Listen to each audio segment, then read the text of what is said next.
A little bit of a bombshell finding out that Mr. Trundle was the hunter's brother. Who would have thought that? So let's read chapter 31, Game Over. William's world was whizzing around him.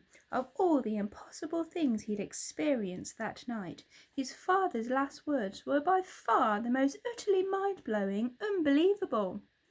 As he watched his dad step out into the street, standing in between the hunter's raised rifle and the distant dinosaur, William searched his brain, searched his heart.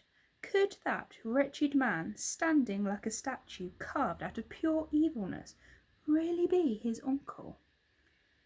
"Hello, Huxley," Mr. Trundle's voice interrupted William's thoughts. "Huxley? Now that's not a name I've been called in a very long time," sneered the hunter, keeping his rifle raised. "You've gone too far this time, Hux, even by your standards," said Mr. Trundle. "Well, I couldn't have done it without you, Robert," said the hunter with a sly grin. "If it hadn't been for this beautiful Christmas card, I might never have found a way to catch Fatty Claus and his sleigh." The hunter reached inside his leathery coat pocket and pulled out the Trundle's traditional Christmas card with the photo of Mr. Trundle and William on the front.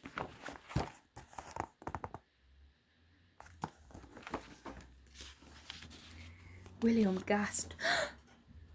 The Christmas cards they sent each year to their distant relatives.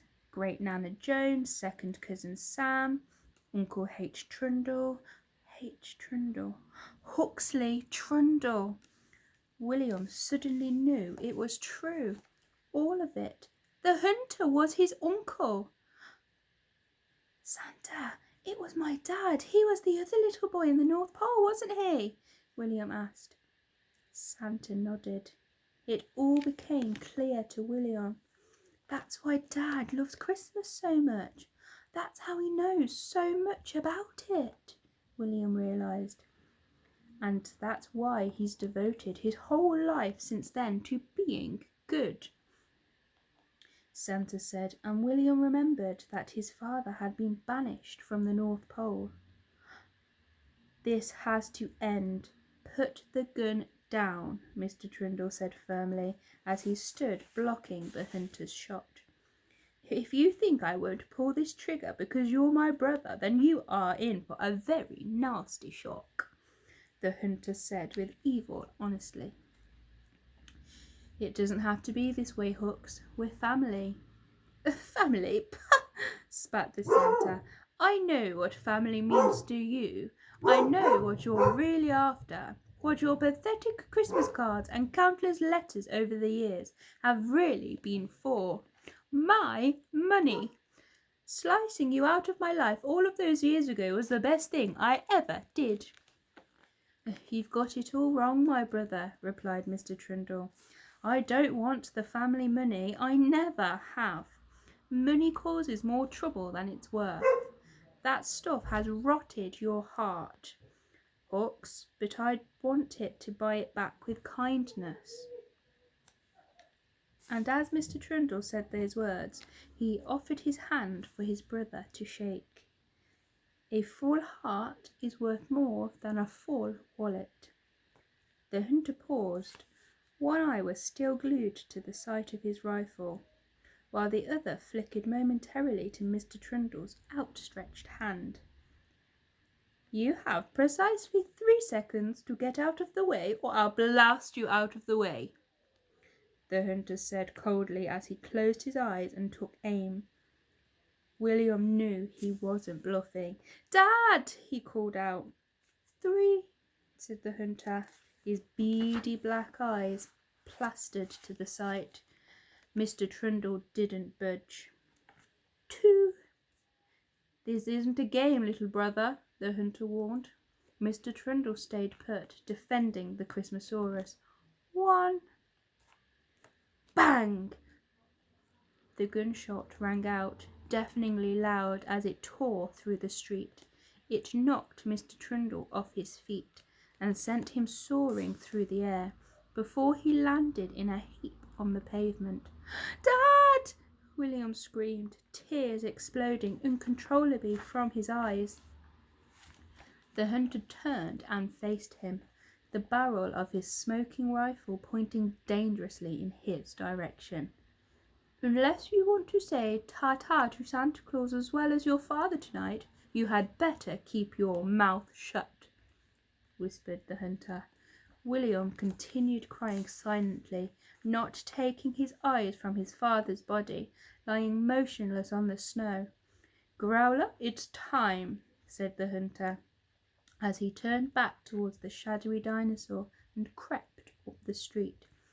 As soon as the hunter and his mutt had walked a few meters away and were focused on their prey, William made a silent dash for his dad, closely followed by Santa.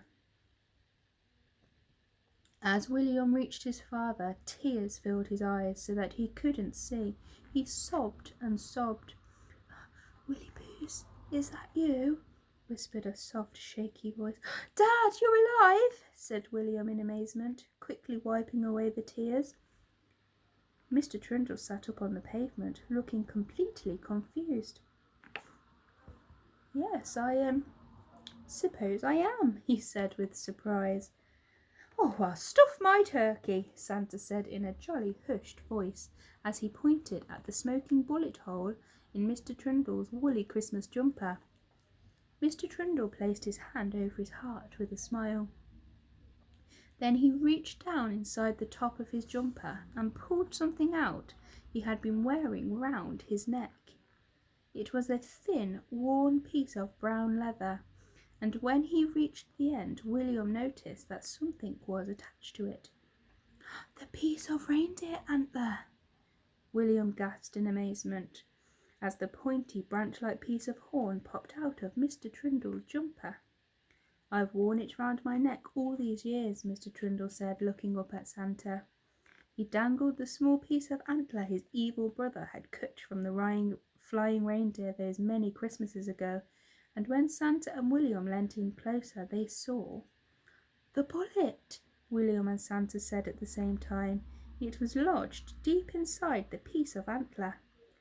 "It saved my life," said Mr. Trundle. "Well, there's one more life in need of saving right now," Santa said in a deeply troubled voice, staring up the street. Mr. Trundle and William peeped out from their hiding place behind their neighbour's snow-covered car.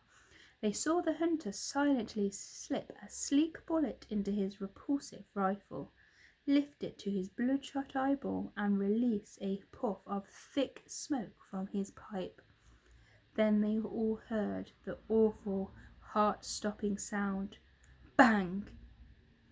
One single gunshot was all it took. It was violently loud as it zoomed down the street towards the shadowy dinosaur. "No!" William screamed, but it was too late. The hunter hit his target. The sun was gleaming, but there was no dinosaur silhouette anymore. There was only a shadowy heap lying very still in the distance where the dinosaur had been. "Yippee! Yahoo! Hooray! It's mine! I did it! Did you see that shot, Growler? Oh, you silly old mutt! I shot him! I shot him! Ha ha ha ha!" The hunter screamed and cheered and celebrated with a vile dance in the middle of the street, whooping and waving at the sky. As he danced his wicked celebration, light fluffy snowflakes started descending from above. William was crying. Santa was crying. Mr. Trundle was crying. There was nothing they could have done to stop it. It was game over. The hunter had won.